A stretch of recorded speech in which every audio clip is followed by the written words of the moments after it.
Bismillah ar-Rahman ar-Rahim. Donc, chers amis, chers collègues, chers résidents, donc aujourd'hui, dans le cadre de notre Meet the Experts, nous avons le plaisir et l'honneur de recevoir un grand ami, un expert en matière de vasculaire, une des références en Algérie, le docteur Fourali.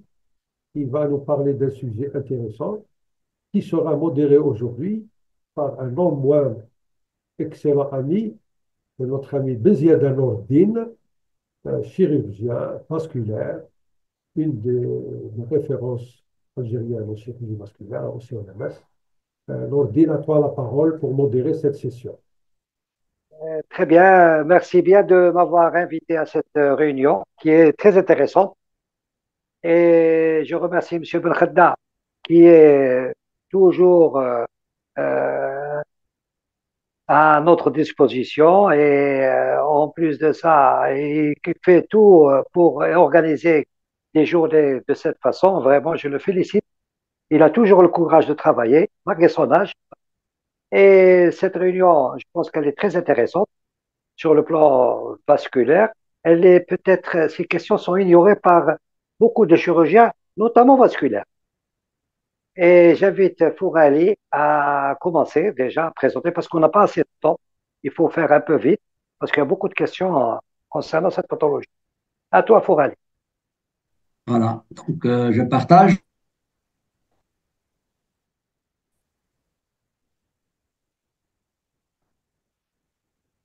C'est bon?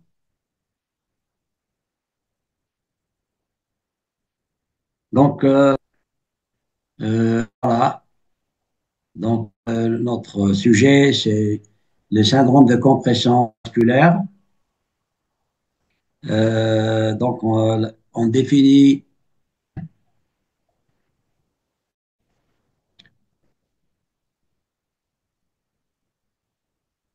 voilà. Donc, c'est un sujet qui intéresse les cardiologues, les médecins vasculaires, qui pourraient intéresser les médecins internistes, les médecins de sport également, tellement les radiologues, peut-être neurologues et peut-être d'autres spécialistes.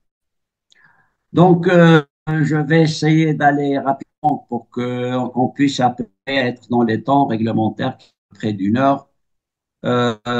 Donc, par définition, donc, les syndromes de compression vasculaire sont un groupe de conditions dans lesquelles euh, les vaisseaux sont comprimés de façon extrême par des structures qui sont absentes. Alors, cette pathologie qui est peu connue, malheureusement, on va voir, elle a souvent des sujets qui sont jeunes et qui sont en bonne santé. Et malheureusement, ces syndromes sont sous-diagnostiqués. Si on voit un article qui a été publié l'année passée, Composter, le temps de limite entre le début des symptômes et le diagnostic ainsi que le traitement, ça part de 1 mois à 40 ans. 40 ans, c'est beaucoup.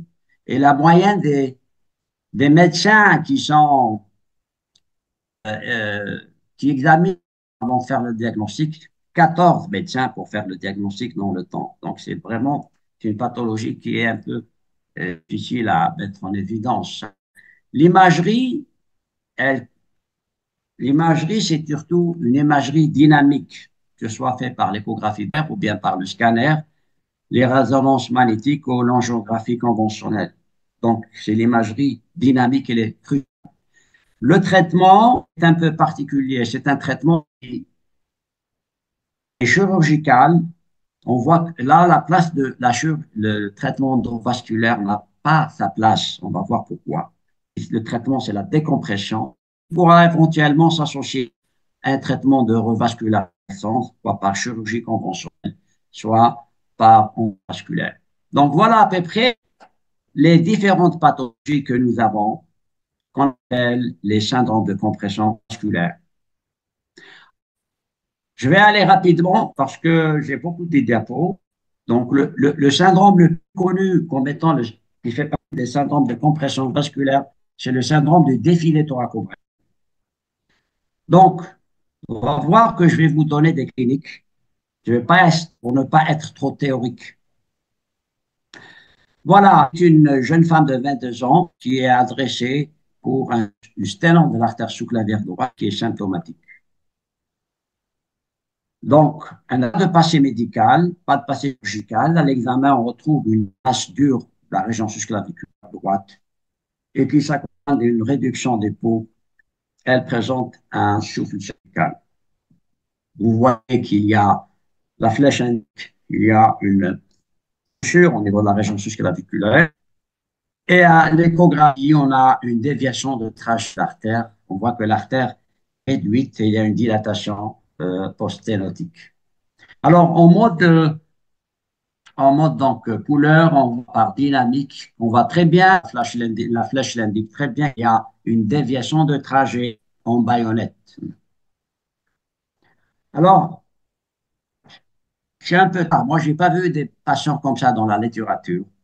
Regardez les flux, comment ils sont. Il n'y a pas de trouble du rythme, mais c'est des flux monophasiques et regardez la durée de temps de montée, elle est très réduite. Pourquoi on a ça? On va voir pourquoi. Quel est, d'après vous, le diagnostic qui permet, quel examen qui permet de faire le diagnostic? Bien entendu, c'est pour faire un rachis cervical. Alors, le rachis cervical, alors, il faut savoir, si on n'a pas vu de côte cervicale dans sa vie, il est très difficile de faire le diagnostic. Donc, ici, vous avez une patiente qui a une côte cervicale. Alors, la côte cervicale, on va la voir, elle est là. À droite, il existe une côte cervicale qui est presque en contact avec la première côte. Et il y a même une autre au niveau du côté contralatéral. Donc, la côte cervicale, c'était l'origine d'une sténose très serrée de l'artère sous-clavière. Donc, voilà, de l'autre côté également, il y a une dilatation post-sténotique. Donc, le diagnostic, c'est celui d'un syndrome de défilé thoraco-brachial bilatéral avec la présence d'anévrisme. Alors, pourquoi ne pas passer à côté d'un syndrome de défilé thoraco-brachial? Parce que, comme vous voyez, ça peut donner une atteinte artérielle qui peut être très grave. J'ai eu au cabinet, il y a peut-être 20 ans, cette patiente qui est très âgée et qui a un trouble trophique, une gangrène du quatrième doigt. On peut avoir des complications veineuses emboliques qui peuvent même entraîner des embolies pulmonaires.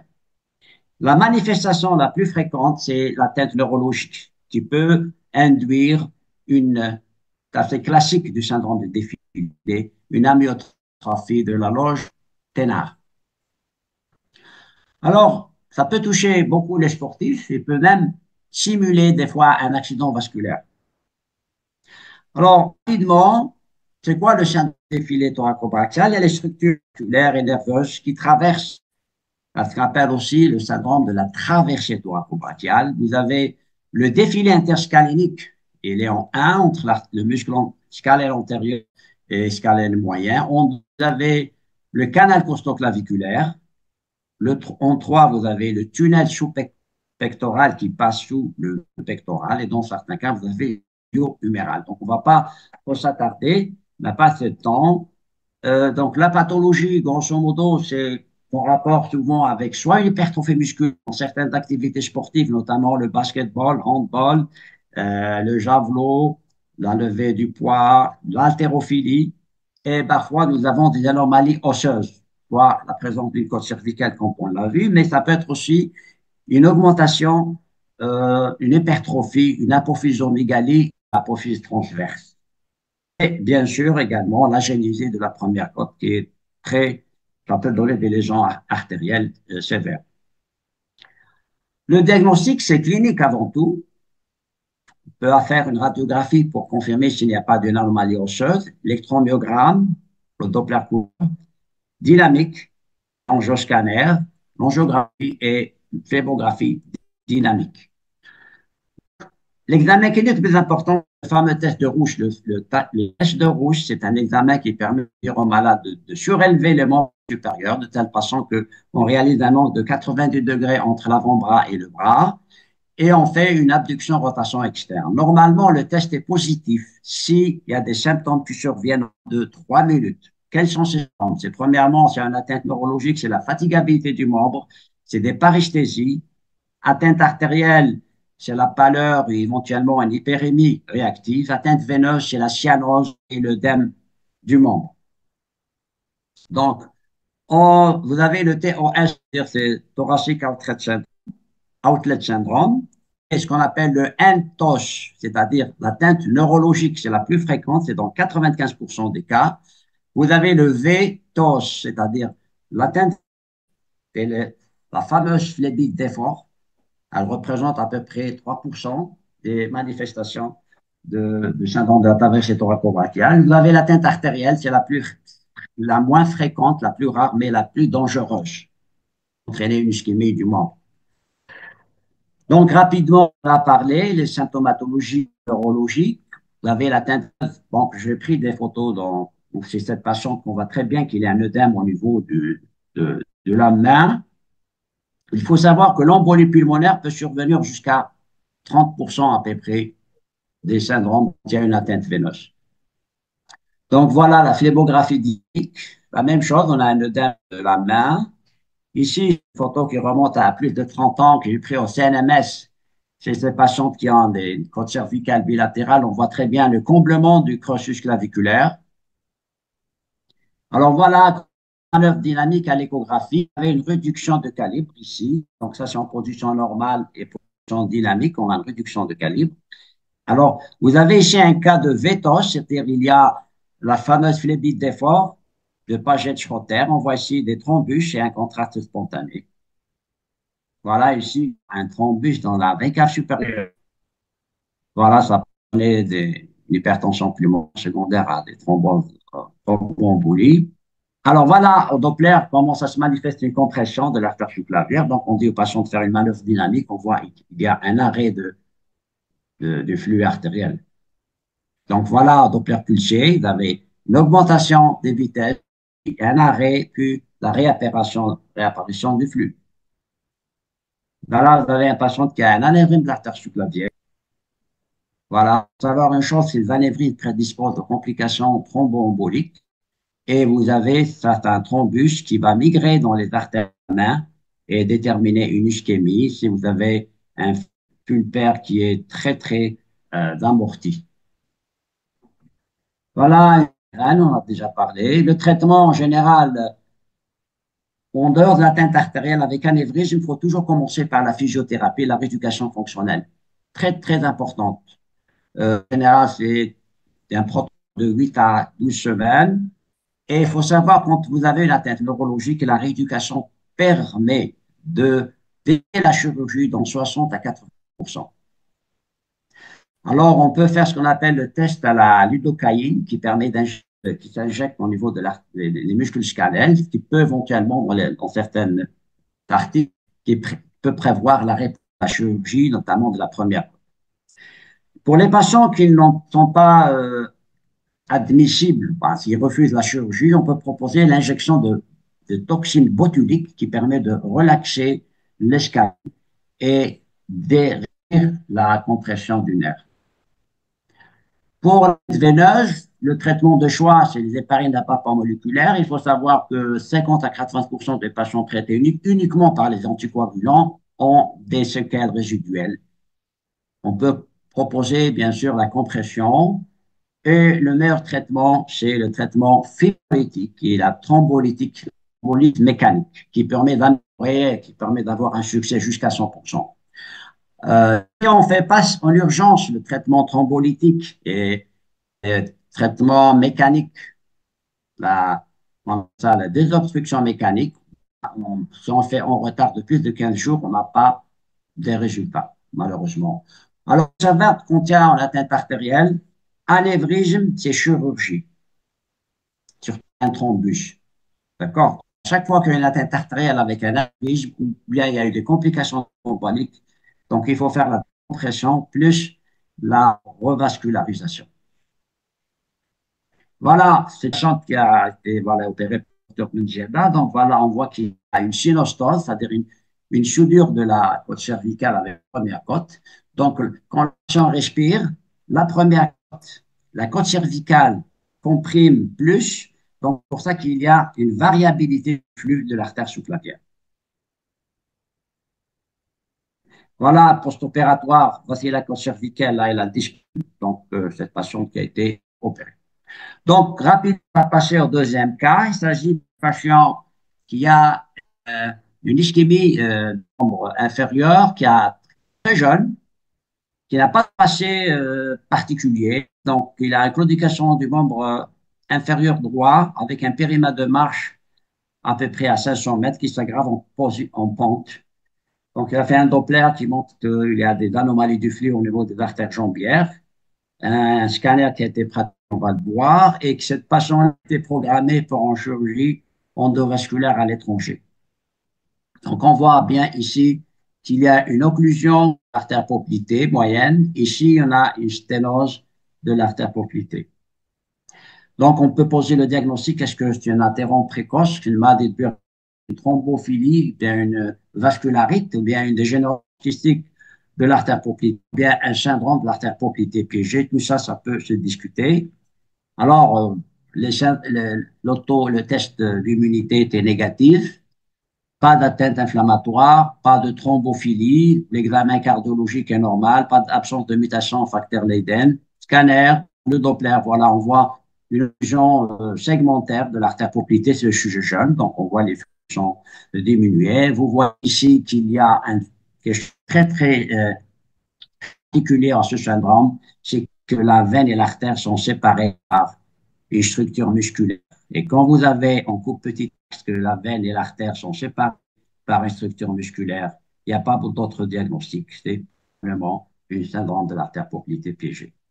Donc, vous voyez l'artère, probablement qu'il y a une petite dissection intimale, à droite toujours. Donc, voilà, on a fait du côté gauche, parce que le côté droit était occlu, on a fait du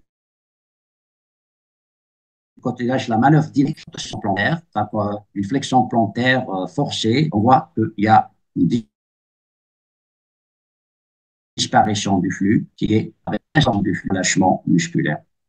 Donc voilà, on peut faire soit ces manœuvres de flexion ou dorsiflexion ou de flexion plantaire forcée, soit on peut allonger, soit que le malade il est en position debout, soit on peut provoquer par la main et il faut qu'il y ait un aide qui va provoquer ces manœuvres-là. Et là, on juste sur l'artère poplitée. Donc ici, comment on fait? Donc le patient est assis, on demande de faire une extension ou de faire dorsale, vous avez qu'il y a une réduction libre, il y a une hypertrophie, il y a une hyperplasie ici, que ça vous donne, donc, à ce patient-là, il peut avoir un flux tout à fait correct au repos. Donc, voilà, le diagnostic a été fait. Donc, il s'agit donc d'un syndrome de l'artère poplitée piégée. La classification classique de Donnay permet donc de classer 4 types. Donc, le le type 1, c'est une déviation des trajets de l'artère poplitée. Le type 2, c'est une insertion haute du muscle gastrocnémien. Et là, une séparation entre l'artère et la veine, là également. Ici, le type C correspond à un faisceau surnuméraire de muscle gastrocnémien qui va cravater l'artère poplitée. Donc, il y a une séparation entre l'artère et la veine par cette structure musculaire. Et le type 4, qui est tout simplement une compression qui n'est pas entraînée par le muscle gastrocnémien, mais par le muscle poplité. On a rajouté un type 5, la compression de la veine poplitée. Vous avez aussi d'autres types, notamment un syndrome de piège fonctionnel. C'est-à-dire qu'il n'y a pas une anomalie de structure musculaire, mais il y a un piège fonctionnel. Et là, souvent, très difficile de faire ce diagnostic. Souvent, l'imagerie en géographie, tout ça, sont normales. La même chose, là, c'est un patient qu'on a au CNMS il y a 34 ans à l'époque. Donc, il s'agit d'un patient qui était un handballeur, qui avait très jeune, qui avait 30 ans. Alors, je me souviens, on avait à l'époque même pas les Doppler couleur, on travaillait avec le noir et blanc. Et vous voyez la date de mai 94. Donc, c'est un patient qui a un anévrisme de l'artère poplitée. On a fait la manœuvre déjà à l'époque, donc un diagnostic. Et à l'époque, on avait au bloc opératoire une imagerie, alors malheureusement, maintenant, on n'a pas. Au bloc opératoire, on avait l'image hyperopératoire. Et là, c'est la vue péropératoire de l'anévrisme. Un autre patient que j'ai vu, ça fait pas très longtemps, il a 16 ans, il a des anévrismes bilatéraux et c'est compliqué d'atteinte jambière. On voit que c'est bilatéral, c'est vraiment très dramatique. Un patient qui a 16 ans, qui est mis sévère parce qu'il n'a pas fait le diagnostic à temps et c'est un peu particulier. La même chose, là, une fille qui a fait du volleyball, 21 ans, qui a une compression latérale des artères poplitaires. On a fait des scanners qui étaient normaux et pourtant, elle a à l'écho-Doppler un piège dynamique. Piège dynamique, on va voilà, très bien que quand le patient fait manœuvre dynamique, on a une réduction du calibre de l'artère. Ici, il y a une abolition du flux. À la couleur également, au niveau de la tibiale antérieure gauche, ici, le flux disparaît. Et vous avez ici hyperémie réactionnelle après la manœuvre dynamique. Donc, c'est un syndrome de propriété piégée. Bref, le scanner, c'est normal. Si on fait pas des preuves dynamiques, on passe à côté. Alors, alors, le syndrome de l'artère propre, les gens les appellent la maladie du jogging. Là, souvent, je ne ferait pas malheureusement difficile de faire le diagnostic. Donc, après l'année, il y a certains footballeurs, enfin, certains sportifs qui ne font pas le diagnostic. On appelle ça la maladie mystérieuse. Le cas numéro 3, rapidement, donc c'est une patiente qui est très invalidée par des douleurs lombaires. Elle est très jeune, donc on a 18 ans, et elle avait même une hématurie. Donc, elle prenait du tramadol, très lourd comme analgésique, et elle préparait le bac en même temps. Donc, elle avait une hématurie microscopique et macroscopique. Et le premier scanner, bon, il était normal. Alors, on pourrait discuter une lithiase rénale, pancréatite, une douleur psychosomatique, ou bien une élévation des pressions dans la veine rénale gauche. Bien sûr, le premier examen à faire, c'est le scanner, non le cotoplaire. Donc, si vous avez l'aspect typique de la veine rénale gauche qui passe, donc dilatation en amont du passage entre l'artère mésotérique supérieure et l'aorte. Donc, vous voyez ici au scanner, il y a une dilatation de la veine rénale. Alors, ce qui est bien avec le Doppler, c'est que vous avez des structures un peu particulières. Vous avez, à l'écho-Doppler, vous avez une structure veineuse ici, qui est dans le flux, donc ici se dirige vers le pied, là au niveau de la région iliaque. En fait, cette veine-là, c'est un reflux au niveau de la veine ovarienne. D'accord? Donc voilà, la veine ovarienne et la veine iliaque, l'artère iliaque, pardon, et ça c'est la veine iliaque, donc ça se dirige comme ça, et la veine ovarienne a le même sens que l'artère iliaque. Donc il y a un reflux au niveau de la veine ovarienne. Donc voilà le flux de la veine ovarienne et ça c'est le flux de l'artère iliaque. Ça c'est un aliasing au niveau de passage de la veine rénale entre l'aorte et l'artère antérique supérieure. Donc il s'agit bien d'une élévation de pression de la veine au niveau de la veine à gauche. Donc le diagnostic, il s'agit d'un syndrome de Nutcracker. Donc voilà, c'est ça le Nutcracker, le cache-noix. Donc chez la femme, c'est la veine ovarienne qui est, chez l'homme, c'est la veine spermatique. Donc le premier, donc voilà, c'est le premier qui a mis au point une élévation des pressions au niveau de la veine rénale gauche chez les patients des varicocèles. Eh bien, on va dire qui c'est. Alors là, voilà, vous avez un aspect typique de bec, on appelle ça. C'est la veine rénale qui est dilatée et en amont de son passage entre l'arc antérique supérieur et l'aorte. C'est ce qu'on appelle l'aspect en bec. Donc là, ici, il faut savoir, c'est que la veine ovarienne, les fanatiques n'ont pas de valvule. Donc, il faut qu'il y ait une élévation de pression au niveau de la veine rénale par le syndrome de Nutcracker et ça va retentir au niveau des veines spermatiques. Donc, le scanner permet surtout en montrant le signe de Beck, et de faire le ratio entre le plus rétréci de la veine rénale et le diamètre le plus large. Généralement, le ratio c'est autour de 5. Et surtout, il y a un développement de la circulation collatérale au niveau du rétropéritonéal. Donc voilà, se voir chez des sujets qui sont. Donc le premier voilà, qui a mis en évidence qu'il y a une élévation de pression de la veine rénale varicocèle, c'est le Zerhouni, qui est aux États-Unis, un radiologue que vous connaissez certainement. Donc c'est une revue qui est publiée en 80. C'est le premier à mettre en évidence l'élévation des pressions de la veine rénale gauche. Donc voilà, le traitement consiste à réimplanter chirurgical, réimplanter la veine rénale plus bas afin d'éviter la compression par l'artère entérique supérieure. Bien sûr, il y a un traitement endovasculaire qui consiste à placer un stent au niveau entre l'artère mésentérique supérieure et l'aorte. Donc, on voit ici le stent qui est bien placé et ça, c'est l'ivus, on voit de la veine. Voilà, ce sont des images qui m'ont été données par notre ami le docteur Benjada, donc, qui a opéré cette patiente justement. On voit ici la veine rénale gauche qui est sur donc, avec réimplanté au niveau de la veine cave inférieure. On voit très bien l'imagerie, donc on voit la stomose. Et 45 jours, donc j'ai vu la patiente qui était vraiment, alors qu'elle avait des douleurs très invalidantes, hein. Elle n'avait aucune douleur, mais elle ne prenait plus le tramadol. Donc, elle est passée son bac, je ne sais pas si elle l'a eu ou non. Alors, l'hématurie, elle a pratiquement plus d'hématurie. Et je l'ai contrôlé, voilà, donc il n'y avait plus de pince, et voilà, l'anastomose de la veine rénale au niveau de la veine inférieure. Donc, il y a plus de veine ovarienne, puisqu'il y a une pression élevée au niveau de la veine rénale. Donc, voilà l'anastomose, ça marche, le pontage était fonctionnel.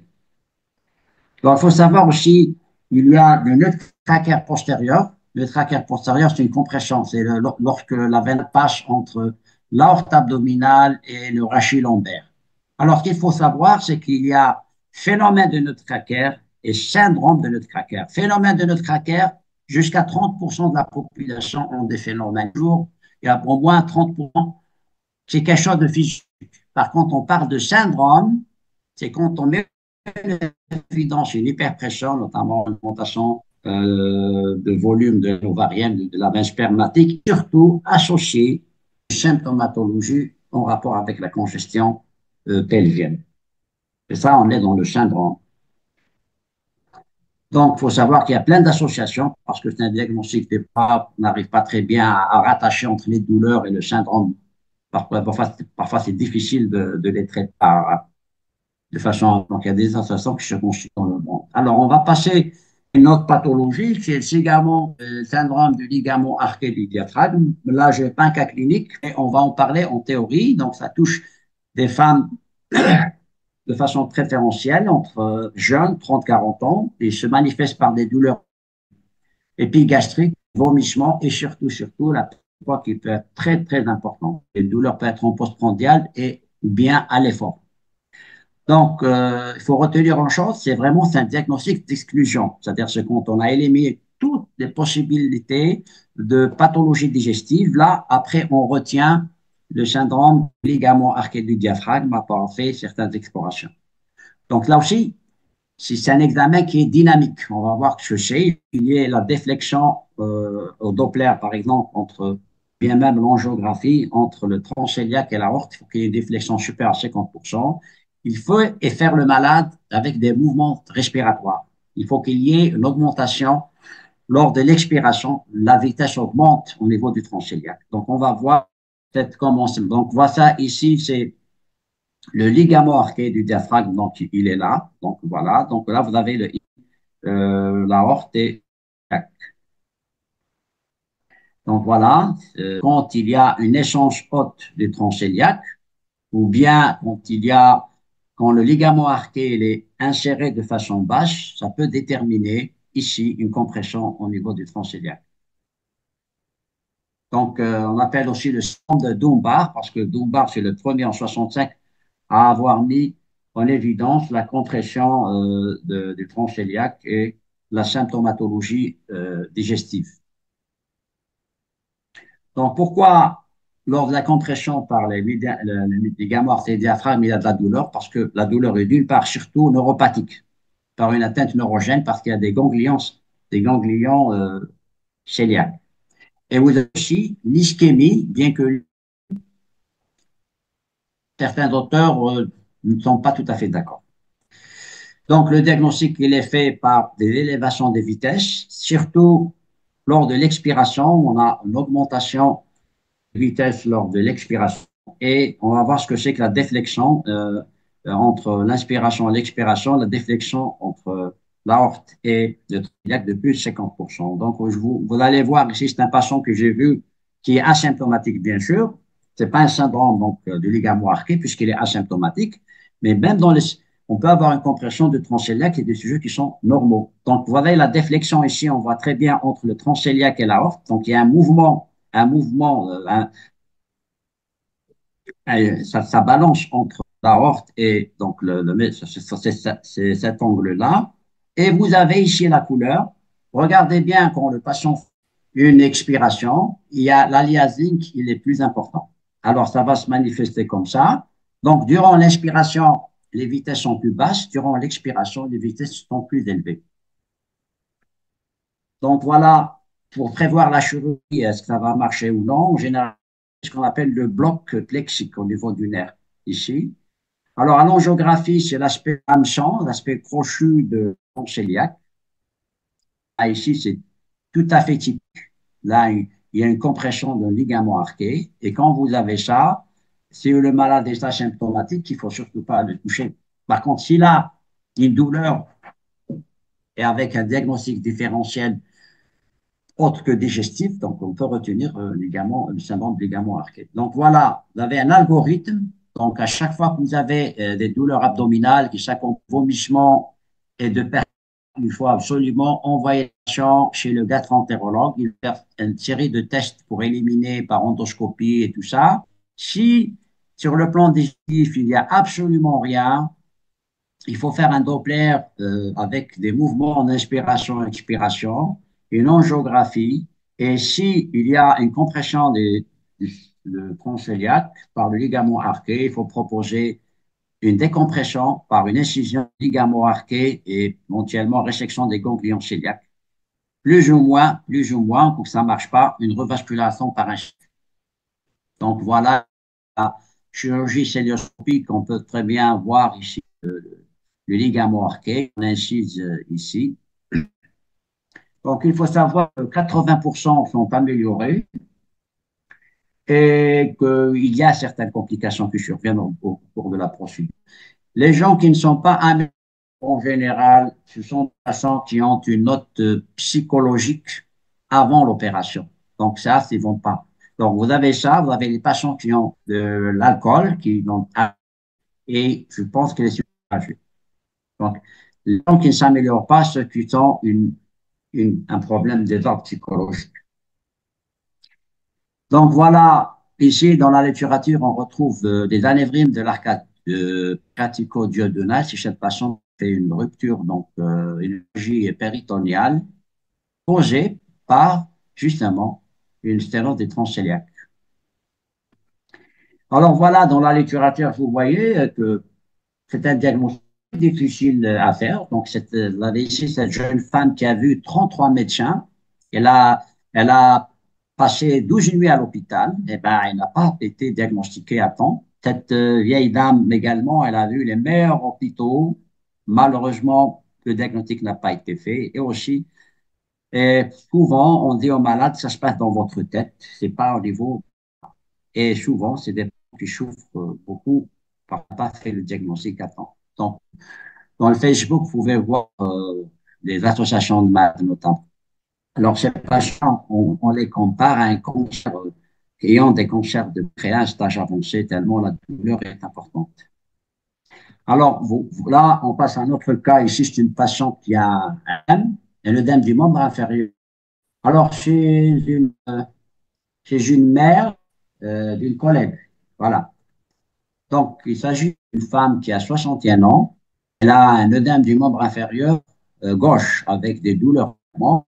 Donc, un Elle a juste un, comme antécédent médicaux, un goitre. Et là, à l'examen, c'est moi-même qui a pris la mesure des mollets. Le tour de mollet il est plus important du côté gauche de 1 cm. Elle a tous les poux, n'a pas de varices. Alors, voilà la lettre qu'elle m'a écrite, sa fille. Donc, vous voyez qu'elle a tellement des douleurs, hein, des douleurs au niveau du mollet qui apparition récente. Donc, là, j'ai pris dans ces photos-là en position debout assise. Donc, il y a 1 cm de différence par rapport à 3. Donc, on discutait le lymphœdème, maintenant, un lipœdème et une compression veineuse. Alors, il faut le faire de façon comparative.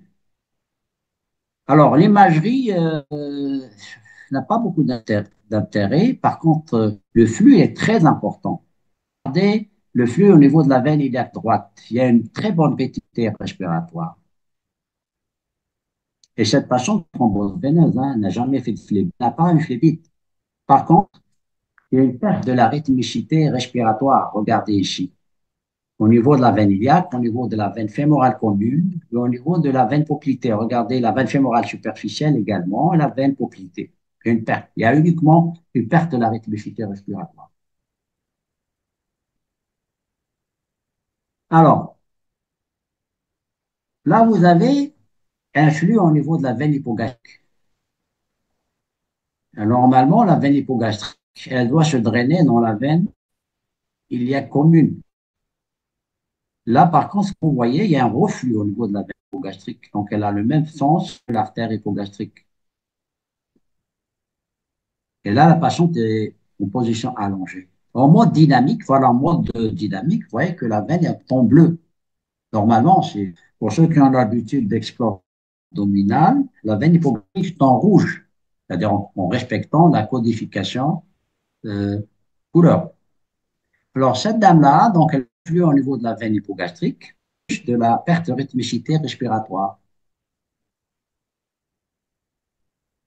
Par contre, quand on dit à la de se mettre en décubitus latéral droit, qu'est-ce qui se passe? Il y a restauration du flux normal. Bon, ça, c'est comme ça, mais je n'ai pas trouvé ça dans la littérature. Par contre, c'est un syndrome voilà, d'une compression de la veine iliaque commune entre le rachis lombaire et l'artère iliaque commune droite. Syndrome, les francophones disent syndrome coquette, les anglophones, c'est le May-Turner syndrome. D'accord? Et là, vous voyez qu'il y a un aliasing ici. Donc, vous voyez qu'il y a un aliasing pendant la respiration. Regardez, hop. Pourquoi? Parce que la veine iliaque commune gauche est comprimée entre l'artère iliaque commune droite et le rachis lombaire. Voilà, si on cherche de faire un ratio de vélocité au niveau de la sténose et en amont, on voit que au niveau de la sténose, il y a une nette augmentation des vélocités de plus de 6. Donc, cette patiente-là, c'est juste pour vous dire que quand on n'avait pas la couleur, donc on faisait le diagnostic uniquement. Il n'y avait même pas d'imagerie. Les années 80 n'avaient pas un Doppler comme ça. Il y a uniquement des flux. Donc, ça, c'est un ancien livre de Claude Franceschi, et le pionnier de l'écho-Doppler de la pratique de ultrasonographie vasculaire en France. À l'époque, quand j'apprenais le Doppler, c'est à partir de ces flux-là qui peuvent probablement ne rien dire peut-être, mais on a appris à connaître que la perte de la rythmicité est très importante. Ça signe souvent une obstruction en aval. Donc voilà, il s'agit d'une compression veineuse. Donc là, on diagnostique le syndrome de Coquette. Donc on a fait un scanner donc, qui montre ici une petite compression entre le rachis lombaire et l'artère. Et là, vous voyez ici quand même, c'est significatif. Donc, cette patiente-là, si on voit les guidelines, on ne va pas lui faire un stent, elle n'a jamais fait de plédite. Parce que dans la littérature, la plupart des patients qui ont été diagnostiqués par syndrome de Coquette de mère ont fait une phlébite. Il est très rare de poser le diagnostic alors que le patient n'a pas encore fait de phlébite. Donc, s'il a fait une phlébite, on peut proposer un stent. Mais là, il doit prendre une décision. Voilà, c'est une autre passion qui remonte à très long. Ça, c'est pour vous dire que quand vous avez une veine lombaire ascendante, quand il y a une compression de la veine iliaque gauche, on peut avoir une collatéralité lâche. Alors, c'était Meitner, c'est des séries nécropsiques qui ont permis de savoir qu'il y a, chez des patients qui font des phlébites du côté gauche, il y a ce qu'on appelle des éperons au niveau de la veine. Pourquoi? Parce que ça correspond au contact de l'artère iliaque commune. Donc, ça, c'est une coupe au niveau, à ce niveau réalisé. Donc, là, c'est l'artère et là, c'est la veine. Donc, il y a éperons. Donc, vous voyez ici qu'il y a, maintenant, on décrit trois types de coquettes, hein. Une forme latérale, des éperons latéraux, une forme spirale avec lumière, et vous avez une forme obstructive ici, hein, c'est vraiment pratiquement la veine est complètement obstruée.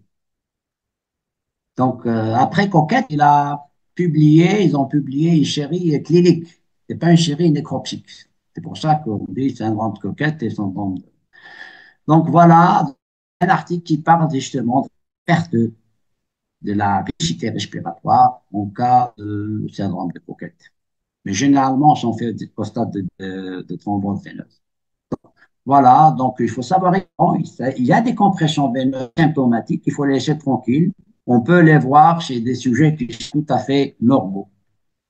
Alors, le sixième cas, c'est une ischémie du membre inférieur. Et vous voyez, c'est toujours des patients qui sont sains, ce pas des sujets qui sont pathologiques. Souvent, c'est des patients qui sont jeunes également. Donc, ce patient-là, avant, il a fait une ischémie du membre inférieur droit. Et il a été hospitalisé, on l'a mis sous traitement anticoagulant. Il a été donc il est sorti, et on l'a mis sous statine et clopidogrel. Il n'y a pas d'histoire particulière en dehors d'une chirurgie orthopédique au niveau du ligament rasé. Alors, il a un deuxième scanner qui était tout à fait normal 3 mois après. Et on refait un troisième scanner qui a été réalisé 4 mois après et qui montre une sténose de l'artère poplitée.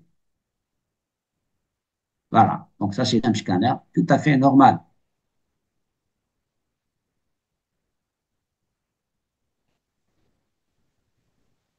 Troisième scanner, il y a un problème.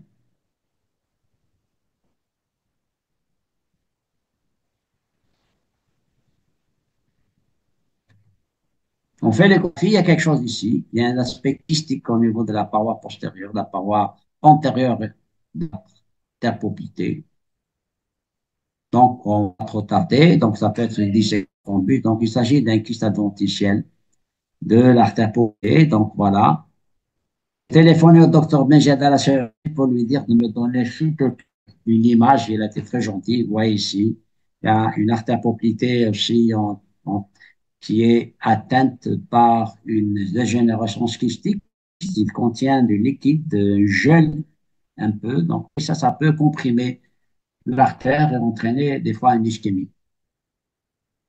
Voilà, dans la littérature, donc c'est à peu près la même chose. Donc voilà, les kystes adventiciels, c'est 1% des pathologies vasculaires, donc a été décrit par Atkins chez 47. Il y a aussi d'autres localisations au niveau de l'artère iliaque externe, de la fémorale commune. 80% c'est des... Et les symptômes, ischémie, claudication, donc on sait qu'il est fait surtout par Doppler. Bien sûr, on a fait avec les codes Doppler, le scanner, l'angiographie. Généralement, c'est le traitement, c'est des greffes du kyste et même des fois de l'artère poplitée qu'on a vu tout à l'heure. Alors, septième cas, alors le septième, la neurologie. Alors, un infarctus cérébelleux chez une femme jeune, enceinte en plus. Donc, c'est une femme qui a 23 ans, 7 mois de grossesse, elle a fait présenter une crise convulsive de son sommeil et s'accompagner de perte de connaissance. Et quand je l'ai vue, après, bien sûr, son mari m'a dit, quand on l'a prise à l'hôpital, elle était dans le coma. Et quand ils ont été admis en urgence, ils ont fait une IRM qui a confirmé un accident vasculaire cérébral. Et une cardiologue l'a adressé parce qu'il a trouvé, et grâce à elle, qu'on a fait le diagnostic, hein, parce que des anomalies des vertébrales. Alors voilà l'infarctus cérébelleux, ici. Alors, comme à posterieur, donc il faut bien voir les artères vertébrales. Donc, ici, la droite, 3 mètres, alors c'est 3,8 mètres, la gauche c'est 2,3, une petite réduction, mais perméable. Alors, regardez bien l'artère vertébrale droite, tout à fait normale. Hop, qu'est-ce qui se passe 20 secondes après? Alors, 20 secondes après, il y a un arrêt cardiaque peut-être, non, parce qu'il n'y a plus de flux. Le malade est tout asymptomatique, hein, donc en fait, c'est pas un arrêt cardiaque qu'elle est. Alors voilà, il reste symptomatique, tout simplement, regardez bien. Il y a une séparation quasi complète du flux de la vertébrale. Parce qu'elle a tourné la tête. Et quand on tourne la tête, il y a une compression. Donc, en fait, on a fait le diagnostic, heureusement pour elle, la même chose. Là, elle n'a pas tourné la tête, elle a suivi la tête. Donc, quand on surélève la tête et qu'on tourne la tête, le flux artériel vertébral, il est complètement abouli. Alors, le problème, c'est que c'est des deux côtés. Donc, à droite et la gauche, on a la même chose.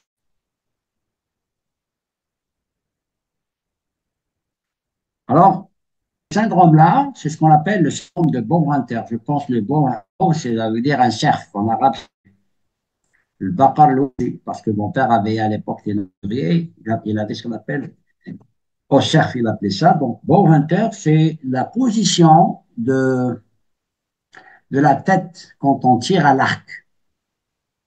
Et ça a été décrit, enfin, on a donné cette appellation parce que c'est une passion qui, quand tu tournes la tête, problème vasculaire, soit ça peut aller au vertige, soit un AVC carrément. Donc ici, vous regardez le même article, hein, c'est la même chose. Quand le patient tourne la tête, il y a une réduction du flux. Donc voilà, on fait une imagerie. On n'a pas fait d'imagerie pour notre malade parce qu'elle était enceinte. Et là, vous avez une compression totale. Donc voilà, c'est un bon inter. Donc, on n'a pas fait d'angiographie. J'ai perdu de vue cette malade. Donc, ce qu'il faut savoir, c'est que le syndrome inter, les chasseurs de Schaft, c'est une sténose, on a une occlusion lors de la rotation de la tête. Et les symptômes varient du simple vertige jusqu'à un accident vasculaire. Et le diagnostic nécessite bien sûr une angiographie dynamique, parce que si on ne fait pas l'angiographie dynamique, on va rater. Alors, le traitement est très variable. À l'aide du port de Minerve, afin de ne pas tourner la tête, bien sûr associé à un traitement antithrombotique, la Plavix, tout ça, jusqu'à carrément à resséquer la cause, c'est-à-dire soit une incodiscarthrose, comme ici on va voir. Bon là, je n'ai pas trouvé dans la littérature, par contre j'ai trouvé le cas similaire avec des convulsions de Borinter, c'est tout simplement parce que il y a il y a un train d'ischémie corticale par vol, et ça peut expliquer un seul cas dans la littérature des convulsions. Ça peut voir même si des sujets qui sont jeunes, voilà, et donc ça peut engager le pronostic vital. Alors, le cas 8, on va se rapprocher de la fin, heureusement qu'on est un peu dans les... Alors, le cas numéro 8, c'est un patient, personnellement, je ne suis pas très content de moi-même parce que je n'ai pas tout à fait fait le diagnostic, vous allez voir pourquoi. Donc, c'est un patient qui est un volleyeur qui s'est présenté pour une ischémie de la main. Il a 25 ans, donc il avait un pâleur de la main, de la droite, et le Doppler, par contre, par diagnostic quand même, thrombus sortant, mobile au niveau de l'huméral. Donc ici, on voit qu'il y a un thrombus dans l'artère humérale, donc ça explique donc l'ischémie. Mais il est vu, mais le problème, c'est qu'il vient d'où le problème de thrombus? On sait que ce patient-là est cardiaque, c'est un sportif, n'a pas d'HFA, n'a pas de dysfonction. Alors, on voit ici, heureusement, l'artère n'est pas tout à fait thrombosée, il y a du flux qui sort. Et là, vous avez l'artère unaire qui est thrombosée. Alors, ce que je conclus, le problème, c'est qu'il a, ça c'est l'artère axillaire, il y a ici un choc qui naît de l'artère axillaire qui est thrombosée. Donc, moi, quand j'ai vu le patient, voilà, plus, cette artère-là, le calibre est plus augmenté. C'est une artère qui doit être normalement de petit calibre, mais là, Il y a quelque chose au niveau de l'artère. Donc, chez ce patient-là, on peut discuter un syndrome de Raynaud, un syndrome thoracobrachial, un syndrome de la traversée thoracobrachiale, à forme artérielle, ou bien ce qu'on appelle le syndrome quadrilatère, ou bien le syndrome du marteau-piqueur, l'hypothèse syndrome. Et des sujets jeunes, ça peut se discuter. Bah, on va voir ce que c'est. Donc, vous voyez, je conclue à une occlusion de l'artère humérale profonde, plus une occlusion de l'artère humérale droite. Donc, occlusion de l'humérale profonde, c'est une, oui, il y a une humérale profonde, ça existe. Mais quand on voit bien, c'est pas tout à fait l'humérale, c'est ce qu'on appelle l'artère circonflexe postérieure. L'artère humérale profonde est pratiquement au même niveau. La pathologie du syndrome des volleyeurs, c'est surtout l'artère circonflexe postérieure. Il y a des anévrismes chez certains malades, certains patients, voilà. Ce qu'on appelle la pathologie du volleyeur, c'est ce qu'on appelle l'artère humérale postérieure, qui naît de l'artère axillaire. Et ça donne des anévrismes, mais ces anévrismes-là, au lieu d'envoyer des emboles comme ça, ils embolent vers l'artère humérale. Il y a une compression de l'artère. Et ça peut donner des embolies digitales. Donc là, quand j'ai fait le malade, je ne connaissais pas tout à fait cette pathologie. Donc là, avec le recul, donc voilà, moi, ça c'est la deep brachial artery, c'est l'artère humérale profonde, elle est parallèle. Donc c'est ça, c'est l'artère circonflexe antérieure qui est le siège d'anévrisme chez les volleyeurs. On voit dans la littérature, donc voilà, j'ai pris un malade, donc c'est ça, l'artère circonflexe postérieure. Et ça, c'est l'artère humérale. C'est pas la même chose. Elle est plus profonde. Alors, vous voyez ici, c'est publié. On sait que maintenant, euh, la prévalence assez importante, jusqu'à 4,5%. Ça, c'est dans un travail hollandais qui a pris 250 volleyeurs. Ils vont trouver 4% quand même d'anévrisme. Et ça pourrait être une source de récidive. C'est pour ça qu'il faut les opérer. Il ne se fait pas tenter de traiter par les anticorps le malade. C'est qu'il faut réséquer l'anévrisme si on veut que l'athlète poursuive sa carrière sportive. Et souvent, ce sont des athlètes de très haut niveau, des équipes nationales. Alors voilà, ça peut exister chez un autre sport qui est le baseball. C'est relaté chez ces patients. C'est des malades. Donc voilà, dans la littérature, vous avez même des fois des footballeurs, des tennisman, et donc la plupart, c'est des voleurs et des boss. Voilà ici. Donc comment que ça se passe? Donc il y a tout simplement un phénomène, ce qu'on appelle le syndrome du quadrilatère. Euh, alors le quadrilatère, c'est ça. Il est formé par le petit rond et le grand rond, et la tête de l'humérus et le chef-flanc du triceps. Donc, ça, ce quadrilatère-là, avec les mouvements, ça va entraîner une compression de l'artère humérale postérieure complexe. Et ça peut déterminer des anévrismes qui peuvent obliger vers l'artère humérale. Dans certains cas, on peut avoir uniquement une compression de la veine du nerf axillaire par des paralysies. Ça s'appelle le quadrilatéral space syndrome. Alors, heureusement, à la fin, je pensais ne pas arriver. Donc là, c'est un cas un peu cardiologique. Donc, c'est pour ça que j'ai fait un petit cœur ici. Donc, il y a une insuffisance rétinienne importante et en même temps, une dilatation unilatérale bilatérale de la veine interne. Donc, voilà, c'est une patiente qui a 70 ans, a été adressée pour une graphie cardiaque. Elle avait une insuffisance rétinienne importante, qui était en insuffisance cardiaque, mais dilatation isolée à l'examen clinique de la veine jugulaire externe. Hein. L'interne, on l'a vu à l'échographie, parce que la veine interne, on ne le voit pas à titre externe.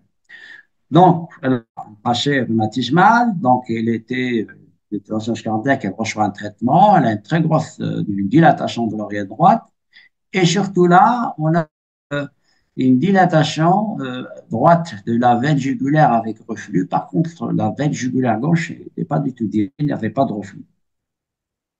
Alors voilà, il est venu donc là une dilatation de la veine jugulaire externe droite. Donc, si on va de l'autre côté, il n'y a pas de dilatation jugulaire. Et quand on fait l'échographie, bon, ça c'est l'échographie cardiaque des cardiologues, donc vous voyez qu'il y a une dilatation du ventricule droit, de l'oreille droite, et vous avez une fuite tricuspidienne massive. Et là, vous avez, c'est juste vous mettre dans le bain cardiologique. Et là, vous avez une pression élevée, donc, pulmonaire. Et là, vous avez, voilà, c'est plus important, il y a une dilatation de la veine jugulaire, alors que la jugulaire interne gauche n'est pas du tout dilatée. D'une part, il n'y a pas de couleur. D'une part, si on fait un Doppler, il n'y a pratiquement pas de flux à l'intérieur, alors que la droite, elle est très, très amplie, très élevée. Alors, est-ce qu'il s'agit d'une veine supérieure cave gauche? Est-ce qu'il y a une hypoplasie de l'interne gauche, ou bien une compression du tronc nominé, ou bien une phlébite de fond? Alors, pour répondre à cette question, je vais vous inclure un deuxième cas qui est le même, vous allez comprendre, vous allez répondre vous-même. Donc, pour vous dire que le même syndrome, il peut donner un aspect clinique différent. Donc là, c'est une autre patiente, c'est la dernière, on a terminé. Alors, c'est une patiente qui a une suspicion de thrombose de la veine jugulaire interne gauche. Donc, vous voyez, 65 ans, elle a une extension également de la veine jugulaire externe. Cette fois-ci, c'est elle a, par contre, un anévrisme de l'aorte ascendante. Alors, voilà la lettre, hein, c'est comme ça qui a été prêché, suspicion de thrombose de la veine jugulaire interne et en même temps, elle a un anévrisme de l'aorte. Alors, vous allez voir la même chose. Là, par contre, c'est une dilatation isolée de la veine jugulaire interne. Et bon, ça c'est l'anévrisme de l'aorte ascendante. Et vous voyez, vous avez la jugulaire interne gauche et vous voyez la jugulaire interne droite. Alors, qu'est-ce qui se passe dans la veine jugulaire interne gauche? Est-ce que vous allez prendre une décision thérapeutique chez cette patiente? On va faire le Doppler. La même chose, donc il y a une accentuation du flux au niveau de la veine jugulaire droite. Par contre, au niveau de pratiquement pas de flux. Alors, la question est la suivante. Voilà. Est-ce qu'on va traiter cette malade par un AOD ou bien on va la traiter par une dose curative des néparines à bas moléculaire, ou bien il s'agit tout simplement d'une compression de la veine jugulaire interne par l'anévrisme de l'aorte ascendante, ou bien il s'agit d'un syndrome, je ne sais pas si vous avez entendu parler, qu'on n'est pas son équivalent en français, un aortosternal venous compression. Donc voilà, on est dans les normes, vraiment, ça fait plaisir. On a terminé. Donc, voilà. Donc, vous avez le veineux illuminé. Ça, c'est l'aorte. Là, voilà. Ici, vous avez une aliasing au niveau du tronc veineux illuminé. Vous avez la même chose hein, dans les circulations, c'est toujours la même chose. Hein. Vous avez des vitesses élevées au niveau de la sténose. En amont, on avait des vitesses plus basses. Donc là, on est à un rapport très, très élevé. On voit ici l'anévrisme. Le tronc illuminé gauche, le tronc illuminé droit, la veine cave supérieure. Alors, qu'est-ce qui se passe? Dès qu'on a la patiente de se mettre en position debout, regardez ce qui se passe. Il n'y a plus de thrombus. En fait, il s'agit d'un contraste spontané. Donc, voilà, tout simplement. Elle est en position debout. Alors, auparavant, il n'y avait pas de flux. Là, donc on dit aux patients de se mettre en position, il y a une amélioration. Donc, simplement, il s'agit d'un syndrome de compression. On appelle ça une compression entre l'aorte et le sternum du tronc veineux uni. Voilà. Et ça, il faut faire attention. Voilà, c'est la même patiente qu'on a fait un scanner. Donc, vous voyez, c'est le passage du tronc veineux innominé entre l'aorte et le sternum. Donc, traiter à discussion avec fausse thrombose veineuse. Donc, dans la littérature, on vous dit qu'on peut faire passer à côté une thrombose, on fait croire à un patient qui a pratiquement pas de flux à une thrombose veineuse, alors que ce n'est pas du tout le cas.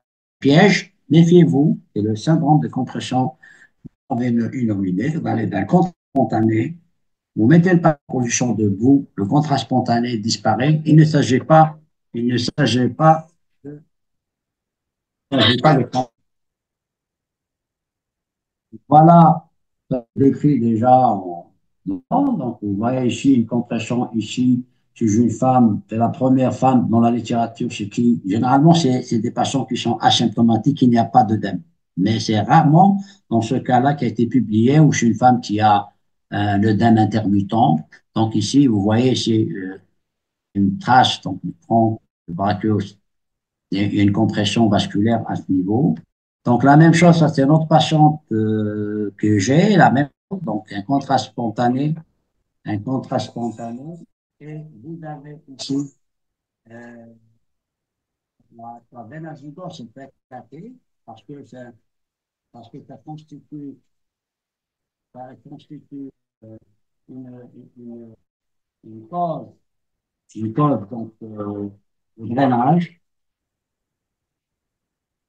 Voilà, on peut avoir une dilatation de tronc innominé. La même chose, donc une boucle du tronc veineux innominé peut être à l'origine donc d'une compression également. Le même cas que le nôtre, hein, une dilatation isolée de la veine jugulaire externe en rapport avec un syndrome. À l'époque, c'était en 68, on appelait ça le syndrome du tronc innominé bouclé. Voilà, donc on a dans la littérature. Alors, pour une dilatation isolée de la veine jugulaire externe, parce que tout simplement, elle avait un syndrome de compression des troncs innominaux. C'est pas que la veine jugulaire externe n'était pas dilatée à gauche, le même que la veine jugulaire interne. D'accord? Donc, c'était le même syndrome. Donc, on va terminer. On termine. Donc, juste pour vous dire que voilà, alors, pas parce qu'il y a une compression qu'on va traiter le malade. Il faut que la compression soit toujours associée à une symptomatologie. Donc, avant de terminer, je vais juste vous rappeler une patiente que j'ai vue qui était asymptomatique. Elle avait juste des veines périnéales. Alors, elle avait en même temps un syndrome de coquette. Et le radiologue, que je sais pas, à l'étranger, c'est pas en France qui a été traité, dit juste deviner qu'est-ce qu'elle a reçu comme procédure endovasculaire. Regardez l'ASP, vous pouvez deviner les gestes endovasculaires que cette patiente a fait. Regardez bien, c'est juste quelques secondes et je vous donne le, la, la réponse. Alors, voilà, cette patiente a un stent à ce niveau-là parce qu'elle a un phénomène, pas un syndrome, un phénomène de nutcracker. Elle a un stent ici parce qu'elle a juste une dilatation de la veine iliaque commune, un pseudo-syndrome de Coquette. On a dit que asymptomatique, ça existait, donc elle reçoit de stent. Et elle a des varices, donc on met la veine ovarienne, on lui met ce qu'on appelle une, un coil à ce niveau-là et un plug. Donc, regardez à peu près les procédures qu'on a fait chez cette patiente qui n'est pas du tout symptomatique. Donc, 1, 2, 3 et 4. Bon, la même chose, chez le même patient, on peut avoir deux phénomènes concomitants. Là, on avait un phénomène de ligament asymptomatique et un autre craqueur asymptomatique. Ça, c'est des patients qu'il faut laisser tranquilles. Et enfin, donc, pour conclure, que les nombres de compression vasculaire sont souvent sous-diagnostiqués. L'histoire clinique est très importante. Et surtout, c'est pas avec un cliché d'une compression à toi au Doppler en angiographique qu'on va porter le diagnostic. Alors, surtout, il faut une imagerie dynamique qui est très importante. Et le traitement porte une décompression qui peut être plus ou moins associée à une revascularisation de l'artère ou un stent. Donc voilà, on est au mois de décembre, c'est le mois de la sensibilisation pour les fins de compression vasculaire. Voilà, donc normalement, j'ai terminé. Donc, toutes les questions sont les bienvenues.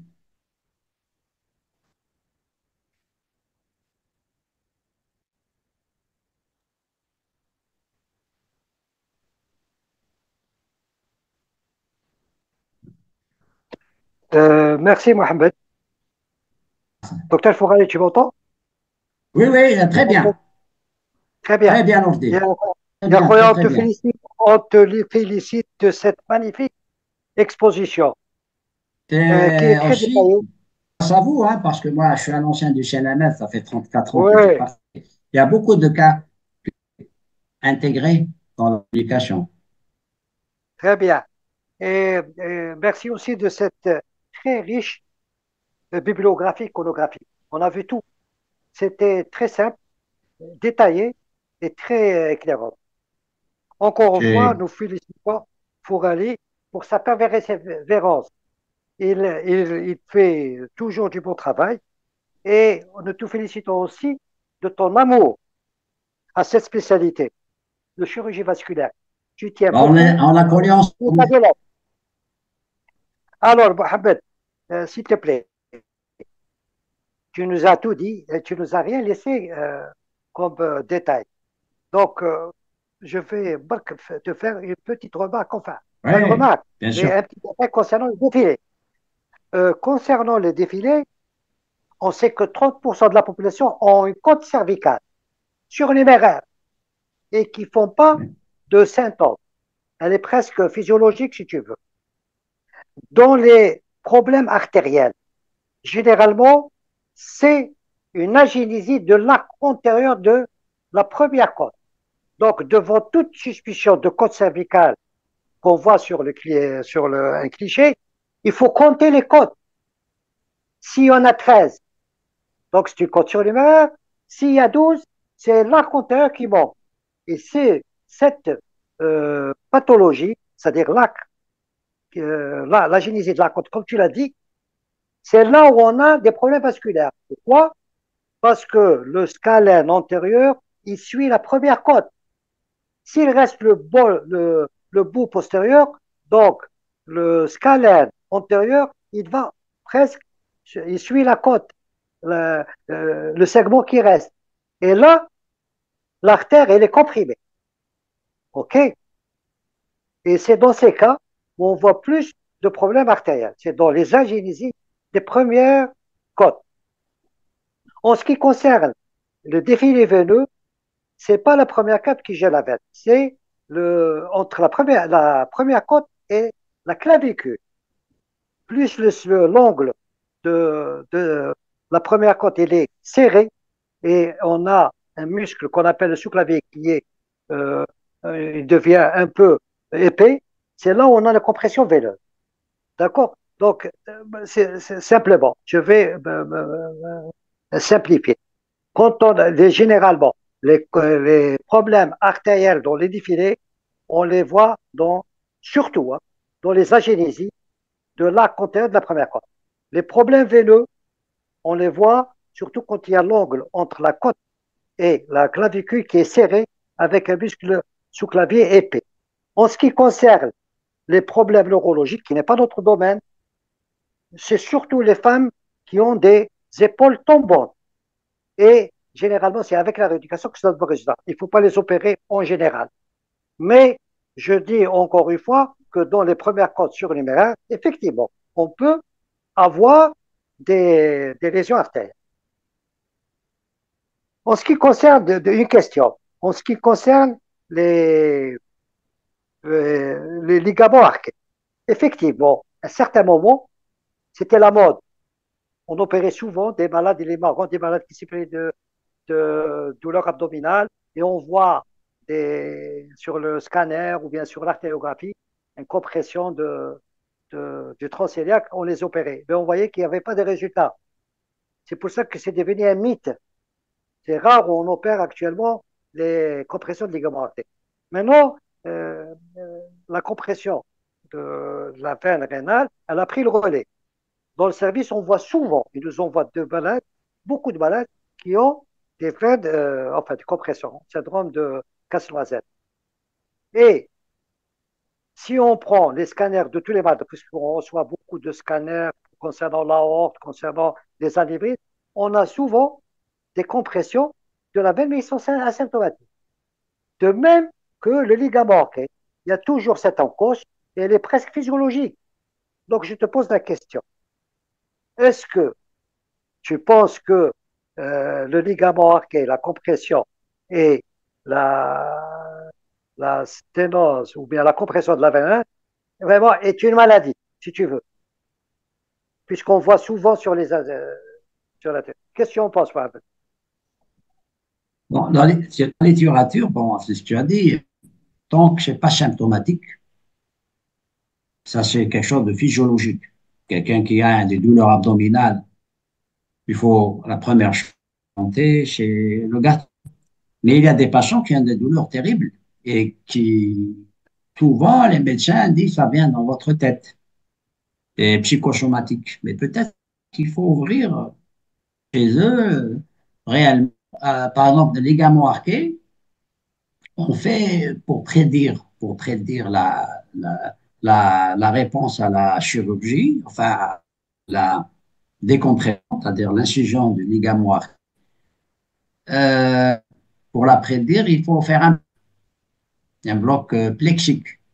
C'est ce qu'ils font actuellement la plupart des services à l'étranger, dans les États-Unis. Alors, si le mal s'est amélioré par l'injection par le bloc plexique, souvent il s'améliore. C'est ce que je vois, ce qui est indiqué, c'est ce qui est écrit dans la littérature. Voilà. Mais les gens qui ont des problèmes psychopathiques, c'est-à-dire que des gens qui ont des détresses psychologiques, ceux-là, ils ne sont pas très. On n'a pas l'impression qu'ils vont s'améliorer avec la chirurgie. Merci, Mohamed. Maintenant, s'il y a des questions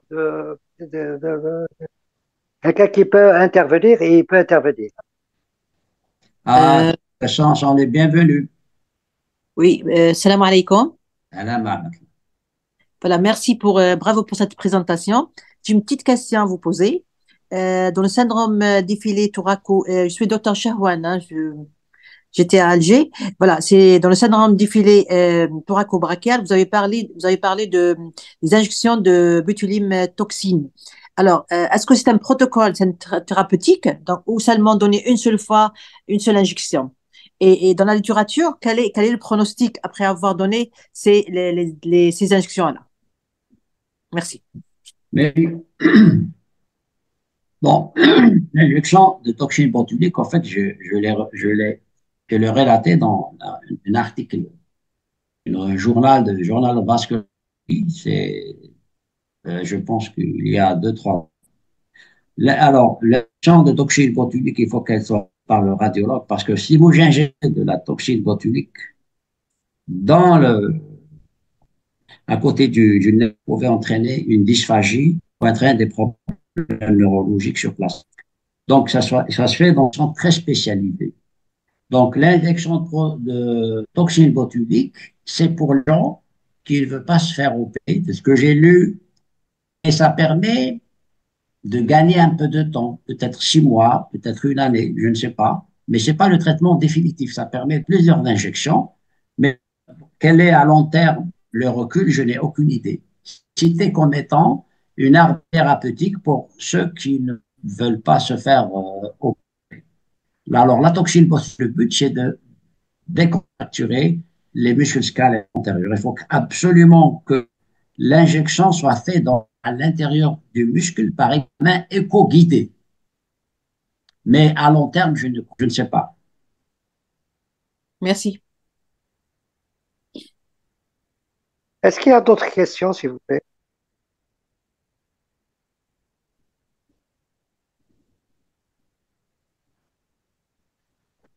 Est-ce que parmi l'assistance, il y a des gens qui peuvent poser des questions à C. Mohamed? Mohamed, en attendant, je vais te poser une question, s'il te plaît. Allô? Oui, Allô? oui, la boîte à qui est un Mohamed. peu saccadée. Oui, Oui, Mohamed, s'il te plaît. oui. En ce qui concerne, puisque maintenant c'est à la mode, les pinces mésentériques, on a beaucoup de malades qui viennent nous voir. Et tu as parlé du stent. S'il te plaît, est-ce que tu as vu des complications de ces stents quand on les pose dans la veine rénale? Est-ce que tu as vu des migrations de stents, par exemple, dans la veine cave ou bien des cassures après mise en place parce que le stent, à ce niveau, il peut se casser. C'est pour ça, comme tu l'as dit dans ton Euh, préambule, tu as dit que ouais, c'est pas je vois la bon question. l'endovasculaire dans les pièges. Je vois la question. Moi, premièrement, chez nous, il n'y a pas beaucoup de stents qui ont foncé dans les veines. Donc, il ne faut pas savoir. Mais dans la littérature, beaucoup d'auteurs pensent une contre-indication de mettre un stent dans les syndromes de compression. Pourquoi? Parce qu'on va casser le stent. Si vous mettez un stent, justement, le malade tout à l'heure qui était allé par l'étranger pour se faire un traitement, mais le diagnostic n'a pas été fait. Il a une sténose athéromateuse. Oui, on peut faire un stent, mais qu'il s'agisse d'une artère poplitée piégée, sur un stent au niveau de l'artère poplitée piégée, le stent va se casser. Pourquoi? Parce que compression extrinsèque. Donc, c'est pour ça que ça ne marche pas. Même dans le ligament arqué, certains auteurs qui disent non, il faut décomprimer l'artère, mais le stent, ça dépend. Mais dans les syndromes de compression, en général, n'ont pas leur place. Dans le tracker, si. Dans le tracker, c'est pas une compression dans le muscle, mais je pense que dans le tracker, c'est quelque chose qui se fait assez bien. Mais dans les artères, le syndrome de l'artère PTPG, par exemple, et dans les sauf si on associe un traitement de décompression, oui, parce que chez le stent va se casser. D'après ce que j'ai lu, hein. Très bien. Est-ce qu'il y a des questions, s'il vous plaît? Une autre question, Mohamed, en attendant les Oui, questions. avec plaisir. Concernant les vertébrales distales, la compression des vertébrales distales, en V3, V4, est-ce qu'il y a un traitement chirurgical? Est-ce J'ai qu'on pas très bien enlève, saisi. Quelle question, quand il y a s'il une, vous plaît? Est-ce que vous pouvez vous répéter, s'il vous plaît? ah, celle-là. Parce que Quand il y a une ça, compression, quand il y a une compression des veines vertébrales en V3, V4, ce que tu as dit, les non? artères vertébrales, Oui. d'accord. Est-ce que, à ce, est-ce que, quel est le traitement chirurgical dans ces cas? S'il n'y a pas de possibilité ben, Chez, enfin, hein? dans les syndromes indolents, contrairement à ce que j'ai dit, il y a un qui propose de mettre des stents. Oh, Mais le traitement en général, c'est en neurochirurgie. Ils font l'exérèse, soit l'exérèse par exemple d'un ostéophyte, soit quand il s'agit, qu'on appelle instabilité C1, C2, ils mettent carrément une fixe. Donc le malade ne peut plus tourner la tête comme il c'est l'inconvénient majeur de cette chirurgie. Donc, premièrement, ça dépend du siège de pression. C'est 3 C4. 3 C4, si c'est C1, C2, des fois, ils mettent un traitement chirurgical qui permet d'éviter carrément au patient de tourner la tête. Ces 3 C4, ce que je vis dans la littérature, soit on arrive à décomprimer sur le plan neurological en exérant, en libérant, si vous voulez, l'artère vertébrale des structures. Mais bizarrement, j'ai vu des articles qui ont proposé un stent. Et on ne sait pas très bien avec le temps comment évaluer les stents. Moi, j'étais plus étonné que dans la littérature, j'ai vu des sujets jeunes, 7 8 ans, qui ont un stent coquette, alors qu'ils n'ont pas fait vite, leur proposer un stent. Et on sait très bien qu'à long terme, on ne sait pas quel est le devenir du stent. Le malade, l'enfant, il va grandir, donc ses veines vont s'élargir. Le stent, il risque de migrer. très bien. Est-ce qu'il y a des questions, s'il vous plaît? Est-ce qu'on m'écoute? Mohamed, tu peux demander s'il y a des gens qui peuvent poser des questions? Peut-être qu'ils ne m'écoutent pas. Oui, Tu peux toi-même appeler les gens qui peuvent poser des questions.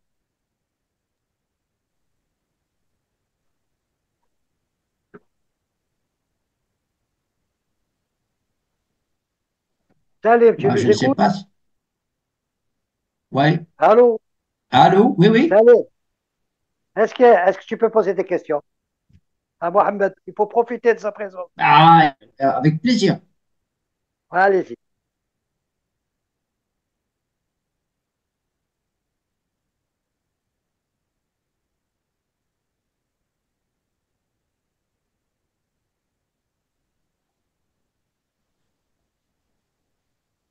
On n'écoute rien.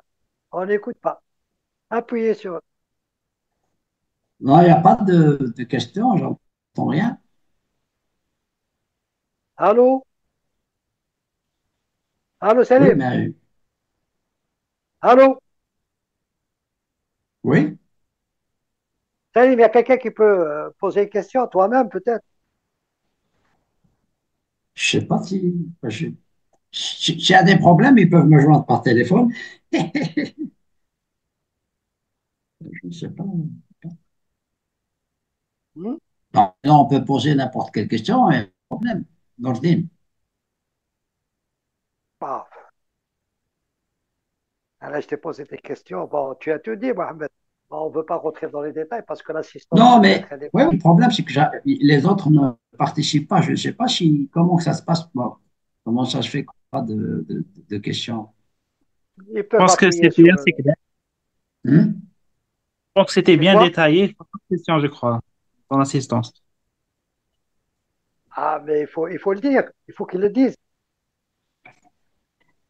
Ah, je pense qu'ils sont pas habitués à pas activer les micros, je crois. Exactement. L'activation, c'est un peu difficile. Apparemment.